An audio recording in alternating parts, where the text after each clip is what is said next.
Hello, everyone. My name is Hannah Kraken, and I am the AmeriCorps Seniors Program Specialist for Youth Serve Utah. I'm going to briefly go over confidentiality in foster grandparent service.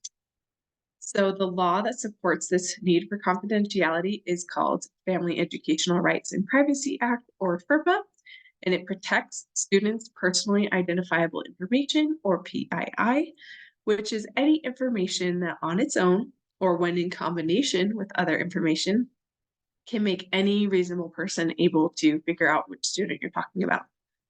And these can include electronic files, paper documents, or any other documents that cannot be shared without prior written parental consent.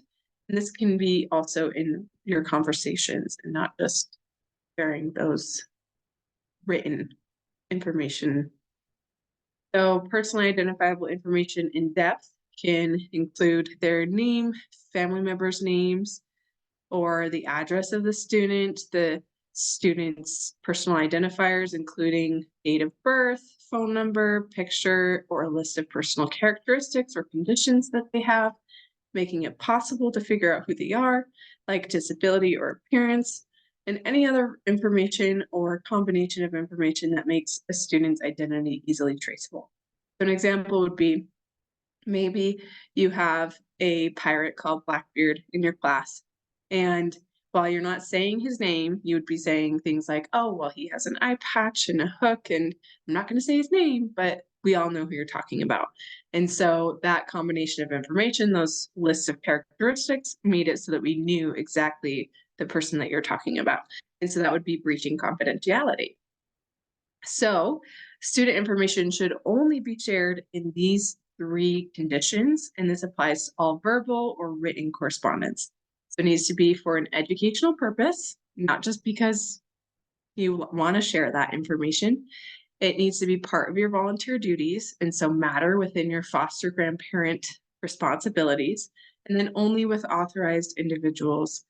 And so let's look more into depth of what that could be.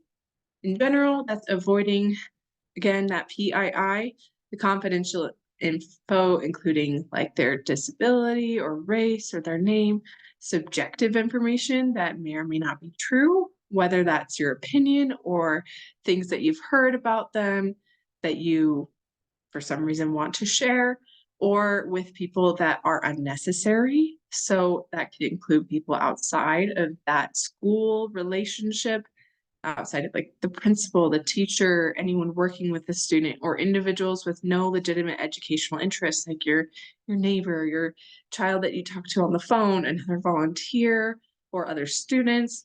And so your responsibility is to never divulge that confidential information that you might have access to. And you need to protect the teachers' and students' right to privacy. And so I invite you to really commit these things to memory and consider what there could be a ripple effect of breaching confidentiality. And so take this role seriously and remember that you are literally protecting them. So thank you so much for learning about this in brief.